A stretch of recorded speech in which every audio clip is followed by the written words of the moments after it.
Welcome to today's video, where we'll tackle a common problem that often arises when working with text data. The issue at hand involves replacing one space with multiple spaces, a scenario that seems to be less discussed compared to the reverse operation.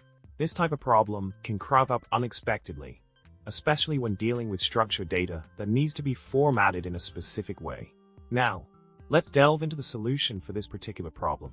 The key tool that comes to our aid in this situation is the column T command. By piping our input data through a series of commands that involve head, paste, and column T, we can achieve the desired formatting with ease. The column T utility excels in organizing input into visually appealing columns, making it perfect for cases where alignment and readability are crucial. In the solution provided, the input data is formatted using a specific pattern that reflects the desired output structure.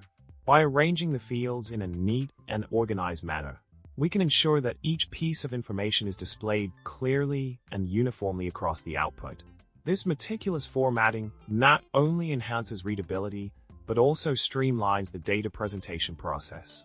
Moving on to a deeper explanation of how column T operates, we must highlight its primary function: formatting input into multiple columns. This powerful command is versatile and efficient, making it a go-to choice for various text formatting tasks. By understanding the capabilities of column T, we can leverage its features to tailor our output to meet specific requirements. In summary, by utilizing the column T command in conjunction with other text manipulation tools, we can effortlessly address the challenge of formatting text data with precision and clarity. Whether you're dealing with structured reports, logs, or any other text-based information, mastering the art of text formatting can significantly enhance your workflow. So, give it a try and see the difference it makes in organizing your data effectively. Remember, a well-formatted output is not just visually appealing, but also conveys information more efficiently. Thanks for watching, and don't forget to like, subscribe, and leave a comment below. Remember, well-organized text is the key to a stress-free data experience.